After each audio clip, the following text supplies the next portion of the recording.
তিনটে 10 টাকা, that means হচ্ছে 3 টাকা পিস।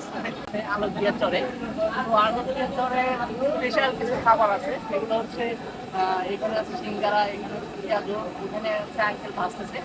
তো আমি এটা আজকে হচ্ছে এটা একটু কালারটা বেশি লাইট লাগতেছে আমার কাছে, তারপর আমি এটা খাবো, খাওয়ার পর টেস্টটা অ্যাকচুয়ালি রিভিউ করবো। এটা খাবো আর হচ্ছে সিঙ্গারাটা খাবো। এখানকার বেস্ট একটা জিনিস, এই হাটের একটা সৌন্দর্য হচ্ছে সিঙ্গারা সহ পেঁয়াজু বা অন্যান্য আইটেম ওখানে আছে। এই হাটে পেঁয়াজুটা খেয়ে আমি রিভিউ করি যে আসলে টেস্টটা কেমন। আমি কিনে নিয়েছি ভাইয়ের কাছে না, এটা খাই। ভাই কিছু সল্ট অ্যাড করে দিয়েছে, তো এটা নিচ্ছি খাই।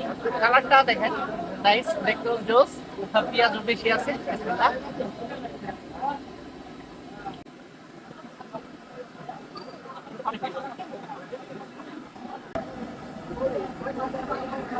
পেঁয়াজটা খেয়ে আমার কাছে মনে হচ্ছে যে একটু আমার কাছে মনে হচ্ছে ড্রাই বেশি, আর মশলা হচ্ছে একটু বেশি হার্ড, যার কারণে আমার চা পাতি একটু সমস্যা হচ্ছে।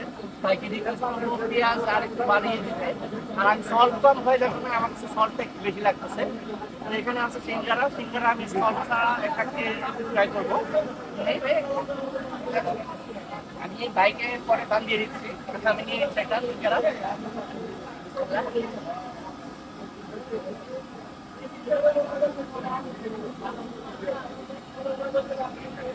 সিঙ্গারার টেস্টটা আসলেই জোস, আমার কাছে খুব ভালো লাগে। এই সিঙ্গারার দাম ভাই কয় টাকা করে? তিনটে 10 টাকা, দ্যাট মিনস হচ্ছে 3 টাকা পিস। 3 টাকা পিস একটা সিঙ্গারা এত টেস্টি হবে আমি আসলে ভাবি নাই। 3 টাকা পিস আজকাল কেউই পাওয়া যায় না। 3 টাকা সিঙ্গারা এতটাই জোস, আপনাদের বলে বোঝাতে পারবো না। তো আপনারা যদি কখনো চরে আসেন, তো আলোকের এই চরে এসে আপনারা সিঙ্গারাটা ট্রাই করতে পারেন। ভাইয়ের নাম কি জানো? আব্দুল খালেক ভাইয়ের সিঙ্গারা এবং পেঁয়াজগুলো আপনারা ট্রাই করতে পারেন। আল্লাহ হাফেজ।